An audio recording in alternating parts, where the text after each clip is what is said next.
And a good afternoon and welcome to today's CoSIDA Capital One Listening and Learning webinar. I'm Nick Guerrero, a coordinator for the Professional Development and Education Committee. We're pleased to offer a discussion here today on a guide to understanding and improving your mental health and wellness in COVID-19. Our presenters today are Ryan Bauer, Brian Savard, and Ivy Watts. We appreciate everyone for joining us today. Before we begin, we'd like to say a quick thank you to our corporate partner, Capital One, a presenting sponsor of our continuing education series. As a reminder, the webinar will be posted later today on CoSIDA.com and in the CoSIDA Connect, our membership online community. We'll also have this as a podcast, and you'll be able to download it on services listed on CoSIDA.com. And we will place this webinar on our CoSIDA YouTube channel as well. Thank you to everyone who submitted questions in advance. We encourage you to submit any questions you might have. Place your questions in the chat box and your questions will be entered throughout the webinar.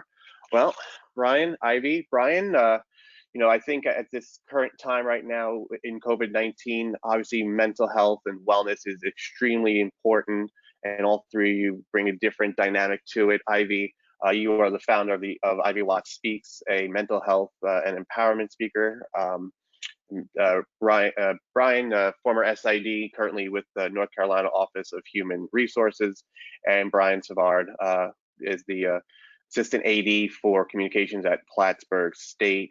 Well, thanks everyone for joining us. Ivy, we'll start with you. Talk to us a little bit about this world we're in right now, how mental health and wellness has really, kind of taken a bit of a heartache on everybody, and everyone's feeling a little bit down right now. Yeah, definitely. Hello, everybody. I'm grateful to be here, excited. Yeah, definitely. This world that we're living in right now is definitely unprecedented. The amount of loss that we've all experienced in such a short amount of time has caused a lot of anxiety, fear, uncertainty for so many of us. And for a lot of us, we might have been dealing with this for the first time, or it was on top of struggles that we were already having in our lives related to work, personal lives, whatever it might have been. So it's an incredibly tough time. And so I'm really, really grateful that you're here today to do something for your mental health and just really have these discussions and open up that door about what self-care techniques you can do for yourself, or even just to feel a little bit less alone than you walked into this conversation. With that being said, with it being such an incredibly tough time that we're going through, it's just really important to allow yourself to feel how you're feeling, because I think I hear from so many people that they feel selfish about the things that they've lost out on because people are dying in the world. But it's really important to recognize that no matter what you're going through, how big or how small it might seem to you or somebody else, it's important and it's valid. So with that being said, yes, it's an incredibly tough time. We've lost a lot in a short amount of time. So really just acknowledging that, you're feeling whatever you might be feeling, sadness, anger, frustration, and knowing that that's okay to feel that way, but that there's a lot of tools that you can use during these tough times. Ryan, as a former SID, someone who's been very open about mental health and, kind of transitioning into a new world right now, what is it that, has kept you and, helped you through these times right now?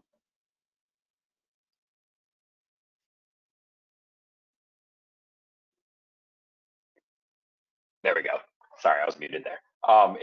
You'd think after all this time I would have learned like how to unmute and mute myself properly from all these online meetings everybody's having all the time. But no, it's really been my friends and family who've kind of gotten me through this period. Obviously, my wife's great. We have the dogs; they're awesome. But it's been my friends and family and making contact with those people and staying in contact with those people. That includes people in and out of the SID profession. I still obviously talk to a lot of people in the profession and have friends there and friends outside of the profession as well. So it's been keeping those relationships intact, checking in with people probably more often than normal right now because, we can't see people in person, but we also know that, a lot of people are under a lot of stress and there's a lot of mental health issues going on. So I think checking in with people more often has really been helpful for me. So yeah, that's been the biggest thing, is just keeping those relationships and lines of communication open with people. And Brian, obviously, you're in a different situation than the rest of us. You just became a first-time dad during this, and trying to run a shop as well. What are some of the things that you've had to kind of deal with that maybe, for the rest of us has been a bit different? Yeah, I mean, I think, and I'm sure I could probably speak for anyone with a family. The pandemic, hits you pretty hard when you look at the the financial impact, or potential financial impact it might have when you're raising a family. And now I'm not only responsible for helping provide for my family with my wife, but now I've got a daughter as well.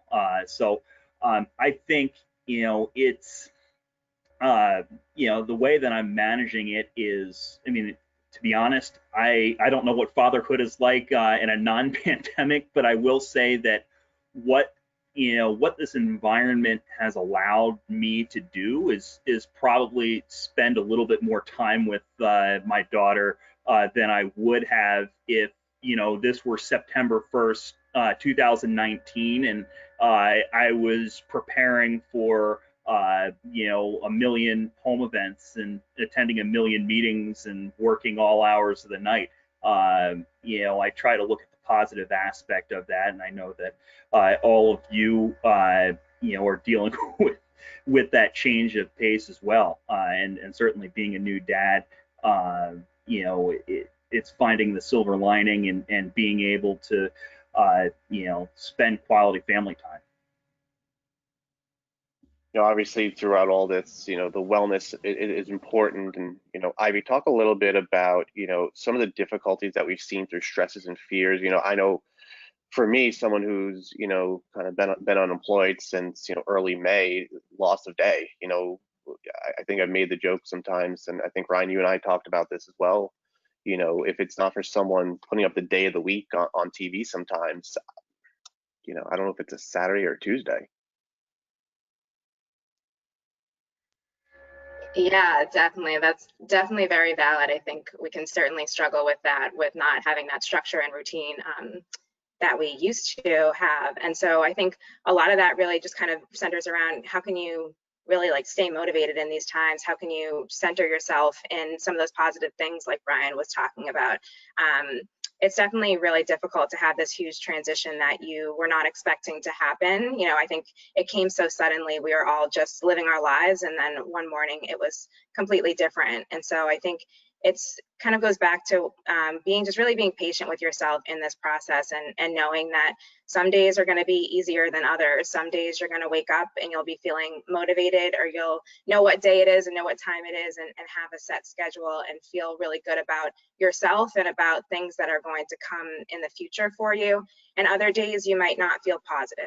Other days you might not be excited about what's to come, or really fearful about if you will have a job in the future. But I think it's really about just staying central to this current moment that we have right now, and really being centered around what we do have, being grateful for those things that we do have, and just trying to keep as many positive people around you to motivate you, to remind you of what you believe in, what motivates you, and can encourage you to do different activities and things like that, just to make sure you stay in that routine. Ryan, as someone who's out of the industry right now, talk to us a little bit about that as well. Obviously, your life's kind of a little bit more regulated now, Monday to Friday lifestyle, maybe not 9 to 5. But how has that kind of helped you kind of just understanding where you are during the day, and making sure that those stresses and fears just aren't hitting you? I'd say, it's definitely made things a lot easier, kind of having that more established schedule and things like that, because I can schedule time for myself to go do things that I know are going to take some of that stress off a little bit. Whereas before, obviously, when you had athletic events going on and I was in that field, it was a little more difficult, to schedule things that you knew were going to take stress off and things that you knew that you really enjoyed. So that's definitely been a really positive aspect of it. And I think for those folks right now that are worried about, oh man, we don't have games, or even those that don't have a job right now, they're furloughed or they've been laid off, to try to embrace the fact that right now you do have time to schedule some of that stuff. And while there's additional stresses there, even with a job loss and things like that, which I know are really difficult for people, kind of embrace the reality that you do have some more time now to schedule some things to maybe relax a little bit more and get out there and do some more things that you normally wouldn't have been able to do at the beginning of September like this. Brian, I think for you, going back to, being a first-time dad and trying to figure it all out, I think your life is going to be a little bit different. Like you said, by now you'd have, your first week of the season, and now you don't. But what are some of the ways that you've kind of gone your day to day? I mean, my day to day has been determined by a 3-week-old. So a lot of it, I mean, honestly, that's probably a better question to ask me in 2 weeks. This this is my first day actually back on the job, even though, I mean, obviously, even though I was on paternity leave, I'm still doing work here and there. But I think one thing, and this goes somewhat to when my wife was pregnant for most of the pandemic, is I think if anything, these past 6 months or so have taught me how to compartmentalize different areas of my life. So I mean, I think so much of what I used to think of myself as is, oh man, I'm an SID, and that's who I am. I think that now I'm able to identify myself better as a husband, as a dad, as a son. I think that's how I'm structuring my days. I'm not checking my email every 3 minutes. When I'm home, I'm home, and I try to do that a lot in my day-to-day life at work. I know a lot of folks, for convenience, like to write game stories from home. I really try to keep my home life at home. When I'm home, I'm fully engaged in paying attention to my wife and now my daughter. So I think that's how I've dealt with it. And that's not to say that my job isn't important, or that there's, if there's an emergency at work, that, hey, I'm I'm here to put out that fire. But largely, I'm not letting my job define me anymore, which is, I think, something that the pandemic has really taught me, or better reinforced for me. Yeah, I mean, Ryan, what do you think about that one? Obviously, when you were an SID, it's 24/7, go, go, go, and now you've stepped out of that, and now you're working for the state of North Carolina. How has that kind of been? I think you're muted again. I'm terrible at this thing. I should be so much better at it. No, it's been good. I mean, it's definitely, the pace is a lot different. It's slower, and that was actually a struggle at the beginning to slow down a little bit and to understand that I did have more time to work on some things. And the expectations were just a lot different as well. So I've kind of had to learn how to slow down a little bit after living that life that was go, go, go all the time. I think the one thing that Brian just talked about, and I would echo, is just understanding that your value is not in your job. So, again, some of you out there who are watching this today may have had that job taken away from you, and that's a large part of your identity that gets taken away. But I think understanding that your identity is much more so in the relationships that you have with people and the friends and family that you have. If you're a person of faith, it's in that faith that you have as well. And so, I think that's an important thing to remember as you go through this. But as far as how the new job has played into that, it has afforded me more time to, like I said earlier, go and do some things I want to do. Quite honestly, having more time, my marriage is better off for it. But it's been a good time to be able to, like Brian said, when I'm home, which is all the time now, but when I'm done with work, I'm done with work, and I have the ability now to go focus on other things, and that's been really, really helpful for me, not only mentally but just physically. Just everything has been much better to have more time. So again, go back to what I said earlier: embrace that time that you have right now, whether it's forced time or not. Embrace that and take advantage of it, and set up some good habits and things like that right now. They're going to help you down the road. Ivy, talk a little bit about that as well, but also talk a little bit about when you're talking with people, just that balance of life, work life. As a former student athlete, you had to deal with it from a classroom to on the field. How do you deal with that? Yeah, definitely. To build off the identity piece first, I think that's incredibly important to kind of look at this time of how you can really build that identity. I know for me, when I was struggling with my mental health, when I was a student athlete, I did not know who I was outside of being an athlete. So when that experience ended for me, it was a complete shock. My struggle got a whole lot worse. So for me, it was about realizing what other activities I enjoyed, what else brought value to my life. And so I think it's also a really great opportunity right now to see really who you are outside of the role that's defined you for so long, and really seeing this as an opportunity to really develop that sense of self-love and self-worth that you might not have had for yourself because you kind of boxed yourself into the position that you're in, and really just being able to see that you are worthy exactly as you are, and just take this time to find out what else makes you you and the beautiful person that you are. And I think that that's something that we can kind of transition our mindset around this tough time.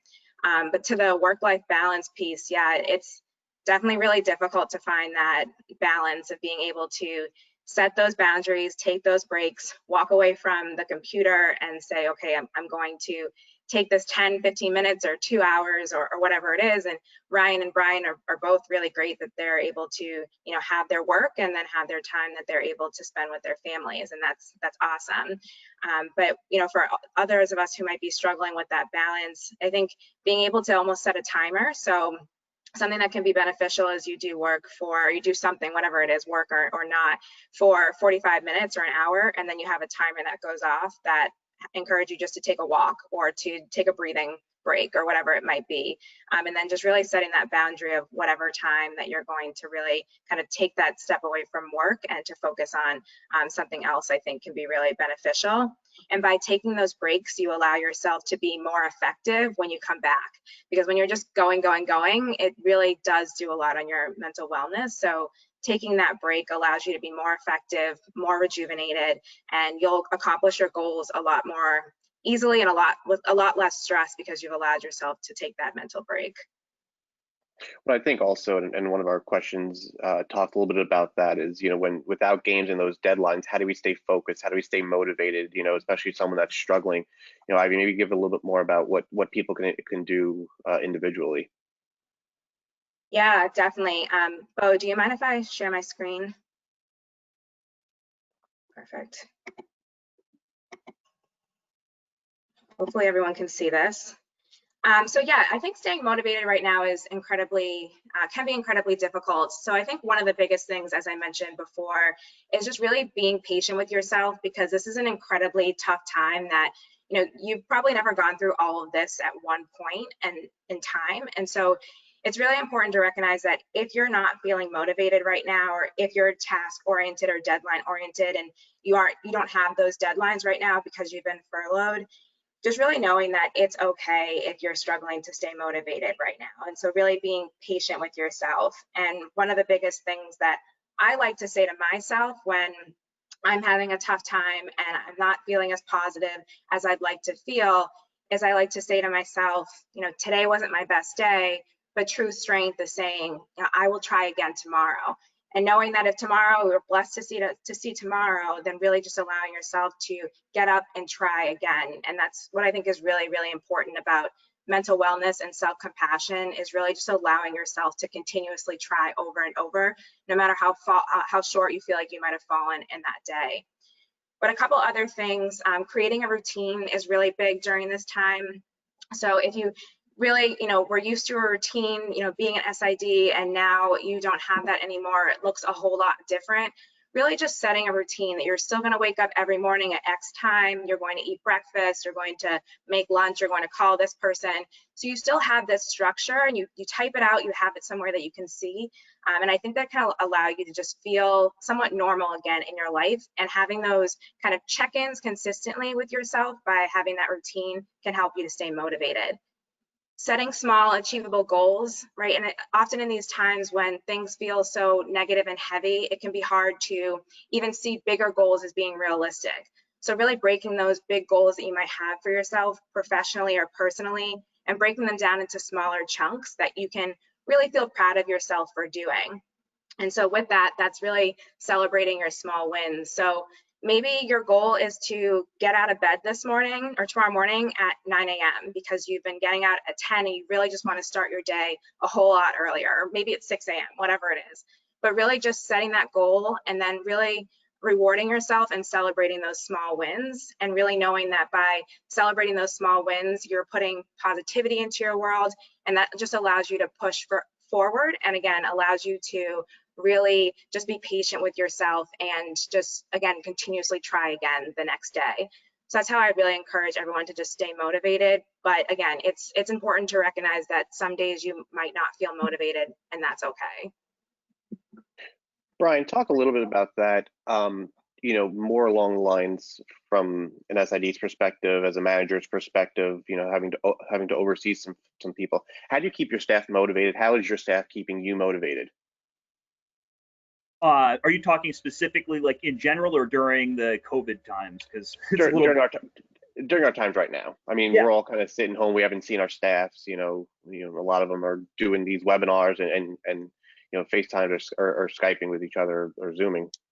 Yeah, I mean, it's incredibly difficult. I mean, I wish I had a catch-all answer to that, but the reality is it's incredibly challenging to maintain a really strong morale. I mean, I only supervise one person in my assistant. Obviously, I'm part of my AD's administrative group that helps provide guidance and morale for our whole department. But I think and my AD is Mr. Positivity. So I mean, I think sometimes it's really he's a good person to be around, and I'd like to think he rubs off on me and the rest of our administrative staff. We're trying to do as much as we can in person while safely, which is to say very limited. I had a meeting this morning with some of my staff, and we did it socially distanced. And I think that was important. It was the first in-person meeting that I had since March. Everything else had been done through Zoom. But if I was still doing meetings through Zoom, I think it's I think what works best from a management style is being honest and transparent with people.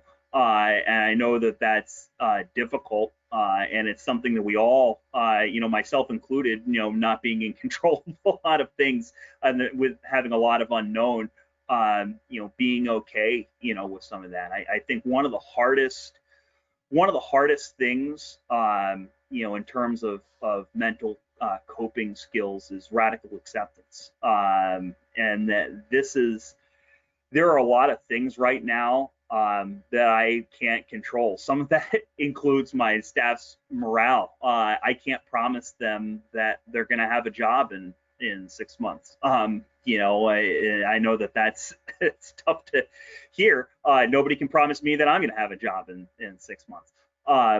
But I think radically accepting the situation that we're in, and controlling only what you can control. One thing that I have done to, and again, this is something that I'm able to do on my campus. I know that navigating the political minefields on any given campus is different, but I've been, very active and involved with other areas of my campus and been visible. I see that as something that I can control, but I can't control, how many students are going partying off campus that might, force a shutdown and a refunding of all of our fees, which would put a lot of jobs in jeopardy. I can't control that. I would be lying to say that I don't think about it, but I accept that it's there. I don't like the situation that I'm in, with the pandemic, but I realize that I can't change certain things. So I work on what I can control. But morale's a tough thing. I think being authentic and being genuine with people in this time is probably the best thing that you can do, and be compassionate. Understand that people are going through a lot. You all are going through a lot. and understanding that in all the interactions that I have, whether it's my staff, people that work for me, or whether it's coworkers or whether it's management. Everyone is going through their own unique struggles right now. Yeah, I think that's important. Ivy, talk a little bit about that. Just the relationships and how important it is to I guess the empowerment of everybody, making sure everyone is like we talked about, properly motivated, or if they're having a bad day, how to pick people up. Yeah, I think Brian said it exactly right, is that, people are going through a really hard time right now. And so it can be frustrating, especially if you have someone in your life that's really hard on you, or they're feeling the stress and they're putting it on you. But I think, as Brian said, the biggest thing is to be compassionate during this time. And even with the people who look like they're going through COVID, with flying colors, people often will hide behind a smile or looking like they're okay, even though they really might be struggling with COVID or really anything else going on in their life. So it's really important to be kind to people. It's important to check in with people. So I think that question, how are you, is a question that we so often throw around and don't really have any weight behind it. So I can think about so many times I just asked, how are you? And really just wanted it to be good, and to move on.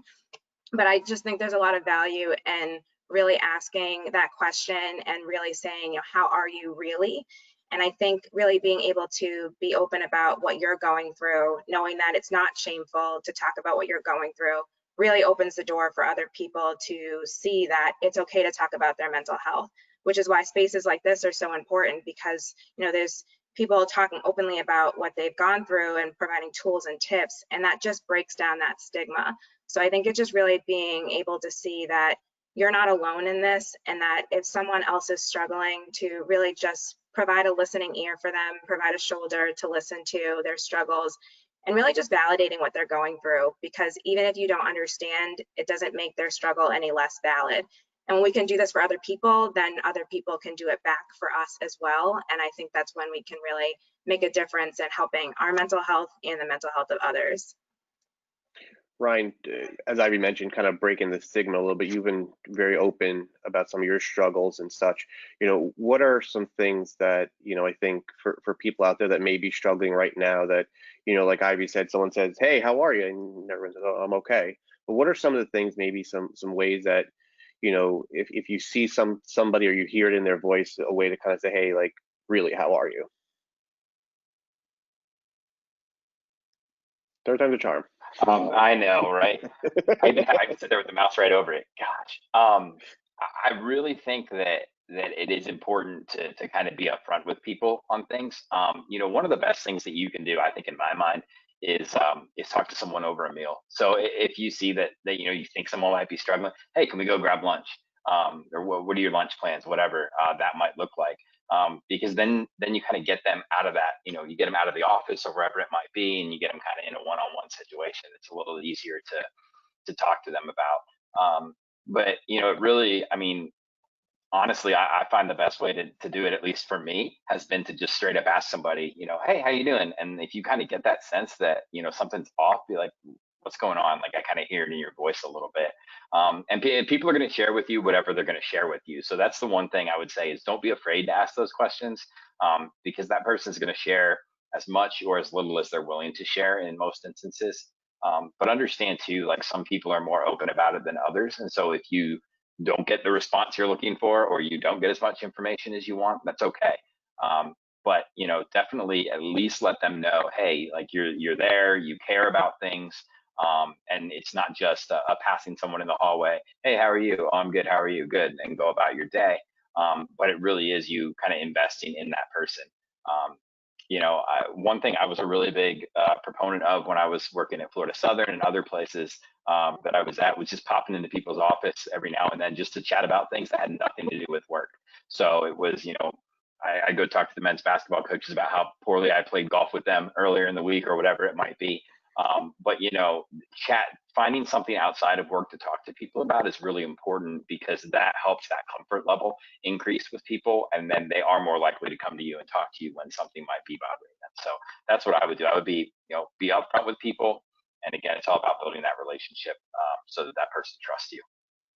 Yeah, and Ryan, obviously, you and I have a good relationship, from working through CoSIDA and times when I've needed to lean on you for some guidance and stuff. But Brian, when we did our pre-tape, we talked a little bit about, trying to stay positive and not in those dark places and such. You want to talk a little bit about that, and maybe for how you've gotten through and overcome some of your struggles? Yeah, I mean, I first off, I'm not sure there's a one size fits all solution. It's also, it's a work in progress. It's a constant work in progress. I was diagnosed with clinical depression when I was a child, and it's been something that I've navigated all my life, and it's been different at different stages of my life. I think there's a few things that have really helped me. One is having a really good support system outside of work. So family, friends. I think those people are instrumental in being a network of people that I can go to if I'm anxious, if I'm feeling depressed. And therapy is has been incredibly helpful for me. I think of mental health similar to physical health. If I have if I go running and I tear my ACL, I'm going to get treatment for that. I see mental health similar to that. It's important to not only reach out to your friends and family, but seeking a mental health professional if you really need it is really important. I know that there's stigma around that, and I wish that there wasn't, because, and maybe it's just because it's been a normal part of my life, and maybe people are uncomfortable talking about it. But no one can do it themselves, or nobody should do it themselves. That really helps. For me, during the pandemic, one thing that similar to what Ivy said, of setting routines. Every morning I go out for a walk with my dog, and it's probably about a 2-mile loop that I do. But that's really important, at least for me, to help get me out of the house. And now that I'm in the office, it's finding other ways to create routine within my daily life. I think that's really important. But I think the most important thing to do is to seek out people, and don't be afraid if you feel comfortable with your employer to have a conversation with your supervisor. Each of my past 2 employers, my supervisor, I've been comfortable talking about my mental health with them. I'm not saying that may be the right conversation for you. I hope that it is. But I have had 2 athletic directors who've been largely supportive of my mental health and whatever unique needs at times there might be. Not that I wouldn't say that my mental health prevents me from doing my job, but I think that in having that conversation, my bosses can help get the most out of me and ensure my mental health is only going to improve my productivity, and I think that they've understood that. So having that conversation, if you can, is incredibly important. And I understand some of you may not feel comfortable to have that conversation, but if you do, I think it takes a lot off you, and you might find that you have a partner in your fight against your mental illness. Now, Ivy, obviously, as a former student athlete, you explained a little while ago that you did have some struggles. We'll talk a little bit on the athlete side for a couple seconds, though. But obviously, in college athletics right now, mental health is starting to, be something that's not, something that people shouldn't be afraid to talk about. Student athletes shouldn't be afraid to either go to their coach or their athletic trainer, or hey, an SID, someone who they can confide in. How important, though, do you think that the mental health world and profession should be within college athletics, not just for the athlete, but also for the staff member? Oh yeah, 100%. I think that mental health conversations in the athletic world for staff and student athletes is so important. I think the stigma around mental health has definitely decreased over recent years. I mean, I just graduated in 2015, so it hasn't been so long ago, but even then we never had mental health conversations. I was terrified about talking about what I was going through because it was just something, at least on my campus, that we didn't talk about. And so I see now, you know, especially doing the work that I do with speaking to schools, I do see there is a difference in wanting to have these conversations. And I think with the athletic staff, it's just as important because it has to be, you know, almost a top-down approach. The student athletes can feel empowered to go do something for their mental health, but if their athletic director or coach doesn't feel invested in this conversation, then we're not really going to get anywhere. And the same thing with all athletic staff is when you're supporting other people, whether that's through a coaching capacity or in a role that you are making sure that, you know, students are, you know, promoted and accurately displayed in media content. It's really important to be able to look at yourself and also ask yourself, like, how am I doing? Because if you can't take care of yourself, then you're not able to take care of anybody else in your life.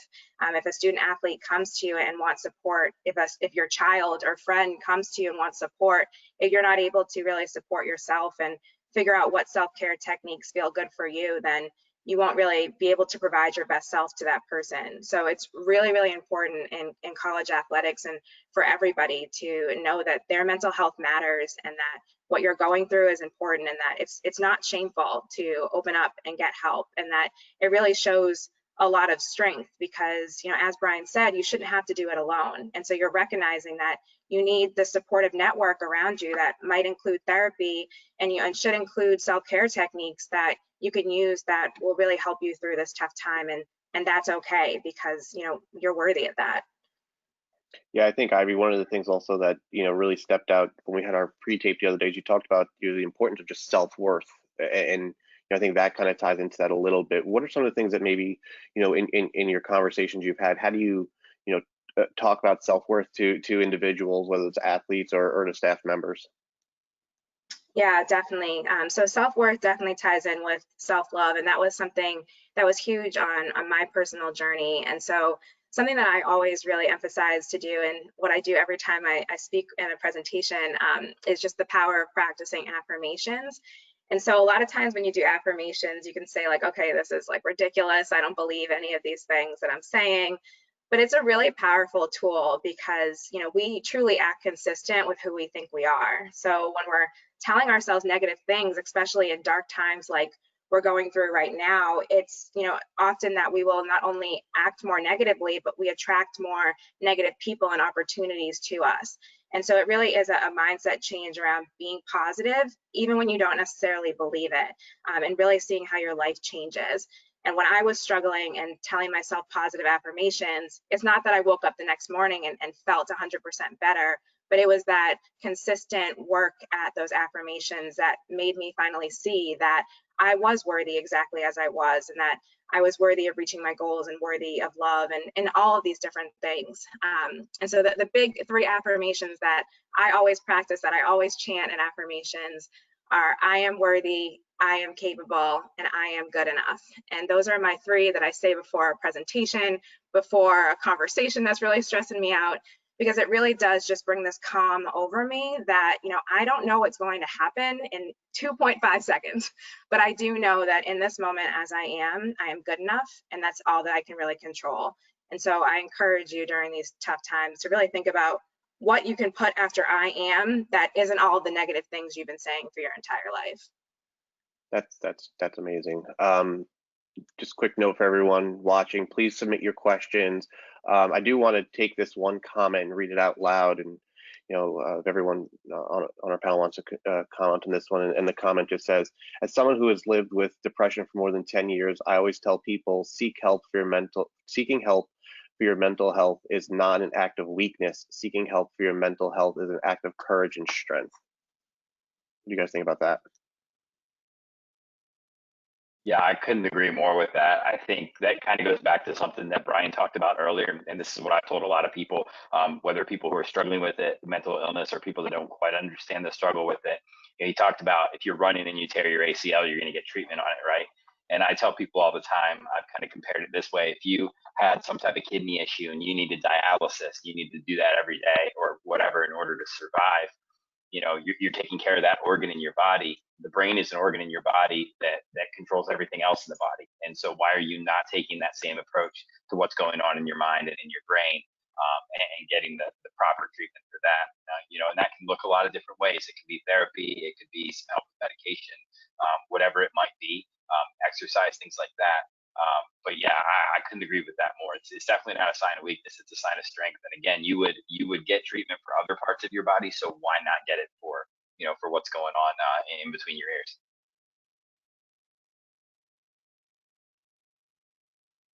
Yeah, I mean, I think that's just, you know, I think everything we've kind of talked about is definitely, you know, hit on that, Ryan. It was just a great point you made there. You know, one of the things I think is very important, and we are talking about mental health and wellness in COVID, but you know, I think for some of the people, and Brian, you know, as you said earlier, you don't know what's going to happen with your staff 6 months from now. So, you know, if people start getting furloughed or getting laid off, but you know, any advice for someone who maybe has been laid off or furloughed from, you know, as early as, you know, end of what was basketball season to now, anything that, you know, you could maybe say to them to make them feel that, you know, the world really isn't crashing down on them, that this isn't their fault, and you know what's going on in the world right now doesn't reflect on them as a professional. Yeah, I mean, I wish, you know, there was something I could say that would say like, hey, here's your job back. But the reality is that you know, I one thing that my you know, I talked to my mom quite a bit, and you know, she's like, you know, well, the world is chaotic right now. Sports are going to be back. You know, your industry is going to be back at some point in time. You know, and my own fears of being furloughed, and obviously some of you have had that reality. But I think, as I, you know, one of the things that I said before is trying to not identify yourself solely within your job. I mean, I think as a young professional, that was, you know, I mean, I still love being an SID, but like then, I mean, that was who I thought I was. You know, I measured my self-worth and my value through my job performance and you know, how I was doing my job. And that obviously was not a very healthy way of thinking. You know, I mean, certainly you should, you know, do your best in your job and you know, continue to do professional development and webinars like this to improve yourself as a professional. But at the end of the day, you know, I know it's easier said than done because you know, all of us rely on our jobs for you know, income. But you're more than just an SID. You're more than just an athletic communications professional. You know, you're probably, you know, a father or a mother. You're probably a son or a daughter. You know, you probably have hobbies, and those hobbies can define parts of you too. I say this knowing that if you've been furloughed, I mean, I don't think that there's anything I can say that can fully bring you completely at peace with that. But trying to find parts of yourself and people in your life that aren't tied to your job, you know, I think is really important, and know that, you know, this pandemic is not gonna last forever. You know, you will find another job, or your job will bring you back at some point. You know, you're gonna get through this. And again, it's tough to hear that advice from somebody who currently has a job, but I think that, you know, you're more than just your job, and you're going to make it through it. That's what I would tell somebody that has been furloughed.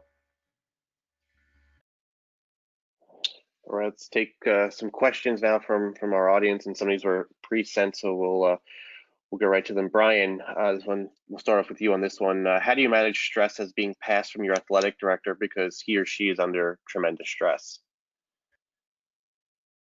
So I'm fortunate in that I have I have a really good AD, so I talk to him daily. You know, we will talk for probably like a half hour, 45 minutes, and obviously it's mostly talking about work.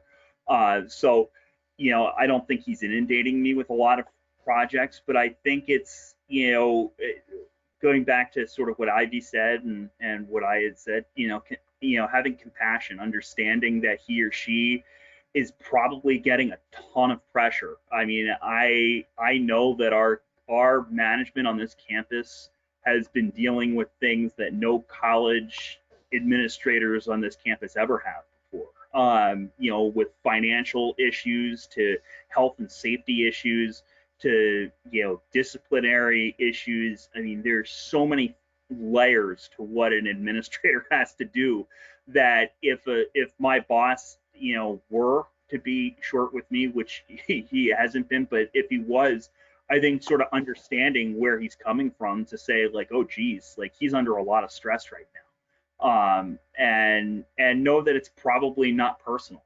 If, you know, your AD sends you a short email or doesn't respond to a text message or a phone call quickly, that it's probably not personal. He or she is dealing with quite a lot. So that's, you know, that's how I would approach that. There's another one. Anyone feel free to answer this one. If you're feeling overwhelmed, how do you best express this to your supervisor without looking weak or nervous about possibly losing your position?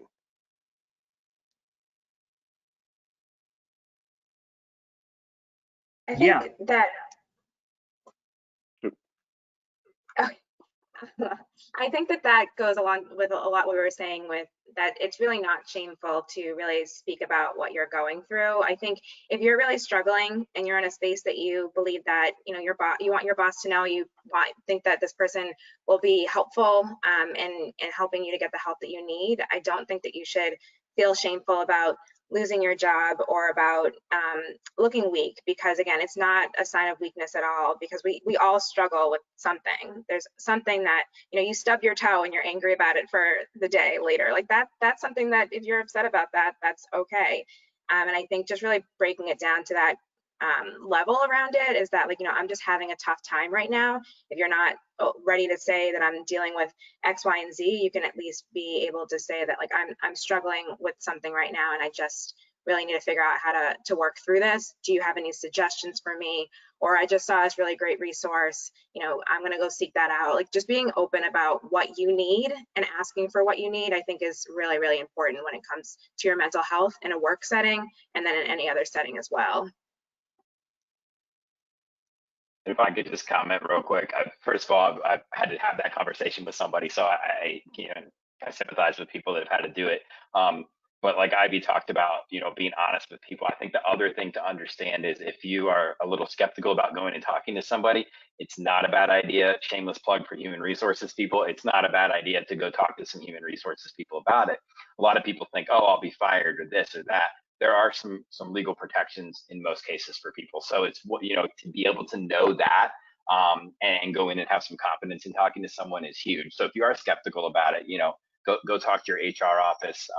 And, you know, I think I would say almost all of us have some type of resource through our job, whether it's an employee wellness program or something on campus that would provide some resources to us as well in order to help with you know, with mental illness and things we're struggling there. But, you know, and the last thing I would say is find someone that you do trust. So maybe it's not your AD, maybe it's a senior associate AD, maybe it's another assistant or associate AD who you can go talk to and they can help you out a little bit with it, or, you know, they can go with you to the big boss and talk to the big boss about it. So those are just some tips I would suggest.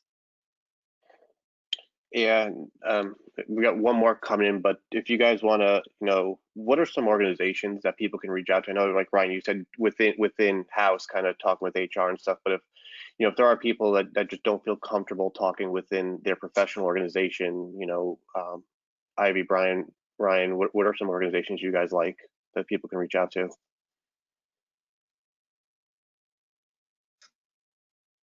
Yeah, I have a whole bunch actually.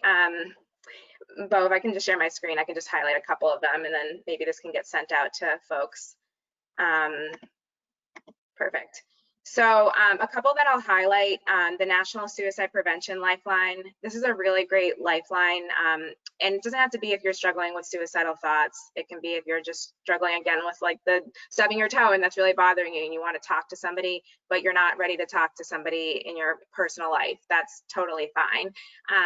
And so this is just a lifeline that you can call 24/7 that has a trained individual on the other side that will be there to talk you through that tough time that you're going through. And the crisis text line is very similar to that, except instead of making a phone call, you are just texting somebody. So if that feels more comfortable, again, there's a trained individual that helps you on the other side. Therapy for Black girls and therapy for Black men. I really like those being a person of color. Stigma is a lot more heightened in communities of color. So these are great resources for you to check out, forums, podcasts, ways to find therapists that you can relate to who look like you. Those are all great. And the last one I'll just highlight is the My3 app. And this is just a way for you to have 3 different people in your contacts that know that you're struggling and that you can reach out to at any time. And also has a safety plan on there, your reasons to live, so you can refer back to if you're having a tough time. And that's actually powered by the National Suicide Prevention Lifeline.